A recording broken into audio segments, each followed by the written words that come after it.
even distribution of ingredients. Oh, is that just not perfection? We're gonna start with our sourdough starter.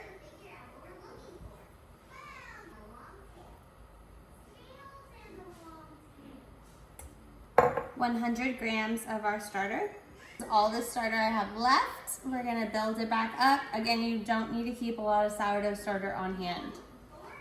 To this, I'm going to add my Rotel, which I'm gonna keep the liquid, the water inside with the Rotel and the tomatoes. This is gonna count as my water as well. 1 can, 290 grams. I'm gonna add water until I get to 375 grams. Give us a quick mix. 500 grams of bread flour.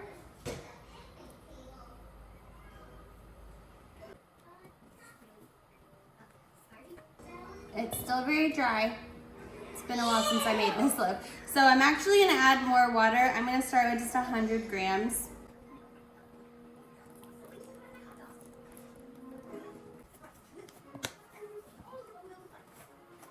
Now I'm gonna do 10 grams of my salt. I'm gonna cover this with a damp towel for about 30 minutes, and then I will come back for my stretch and fold. So just to recap, we did 1 can, which was about 288 grams. I added, so 1 can had 288 grams with the water. I added 87 grams of water, then came back for another 100 grams. So I would say do an additional 180 grams of water to be safe.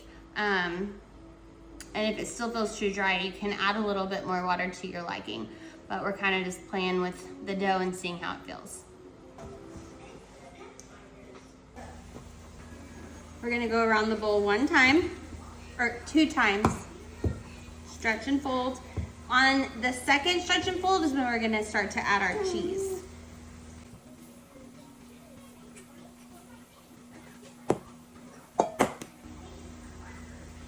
Cover, 30 minutes. Alexa, set a timer for...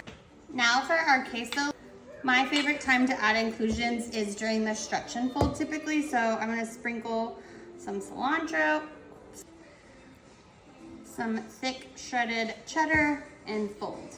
Turn, lift the dough up, add,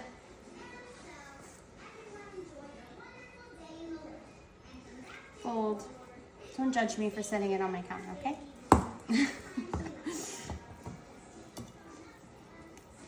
It's my loaf. Just like my hair's down, so go ahead and tell me how gross that is, since you guys always like to do that. Cheese, so that's the third. We're gonna turn it 1 more time. So we only add inclusions on the second and third round.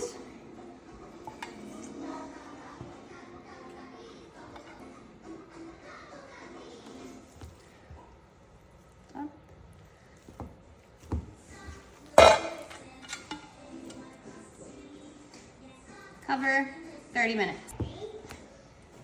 Round 3. Oh.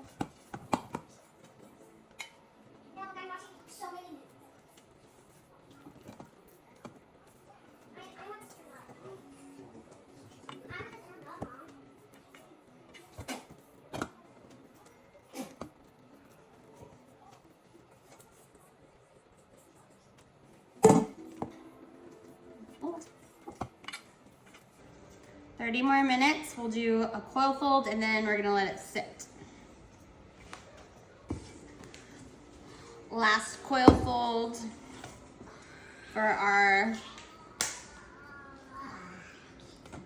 south of the border queso loaf.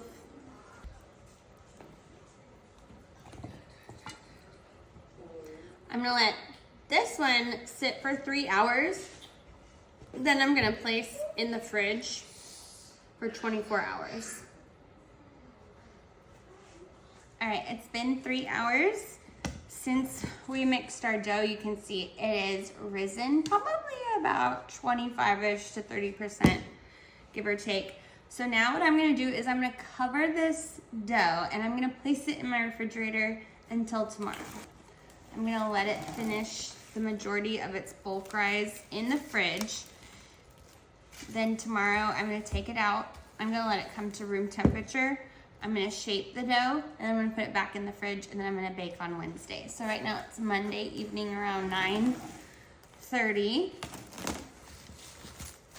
So when people tell me they don't have time for sourdough, you can have time. It may take a little more time to get there, but the hope is that it is easier for you in the long run.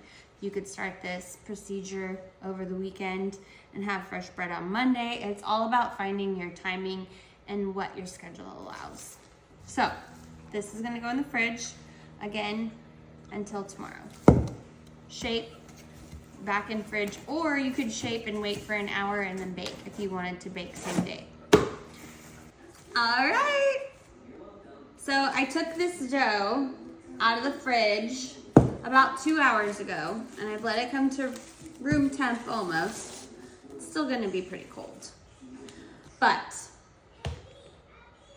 it's risen nicely. We're gonna shape, and I'm gonna place it back in a banneton, and then in the fridge, and then we're gonna bake it tomorrow. You could potentially bake this same day, but I'm gonna wait till tomorrow. But you can see it's nice and fluffy, so it's got a good rise. It's not dense and heavy. So I'm just gonna do a little lamination on it. It looks like it's got great even distribution, so I'm not gonna mess with it too much. I wish I had some jalapenos to put in here because I totally would, but I do not have anything. I'm just gonna leave it. So I'm just gonna simply fold it in half. I'm gonna take the two corners, fold it in the middle, the top, fold down center, and then I'm just gonna stitch it closed. This is my favorite shaping method for an oval. I'm gonna roll it forward and then I'm just gonna pull it towards me, kind of pinch the sides by not popping any of those air bubbles. And then turn it into the banneton, and I'm gonna let it sit for a minute, kind of open back up, and then I'm gonna stitch.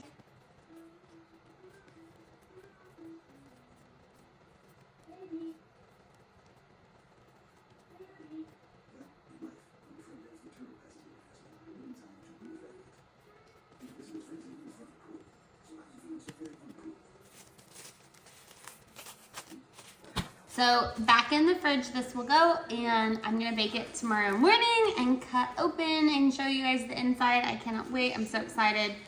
But yeah, we'll see the final result. You could bake this same day. I would say put it in the fridge for at least an hour just to let the dough firm up, or you could let it sit for an hour out of the fridge and score, but cold dough scores better, and the longer it sits in the fridge, the more fermentation it gets and the more sour of a loaf of bread you'll get.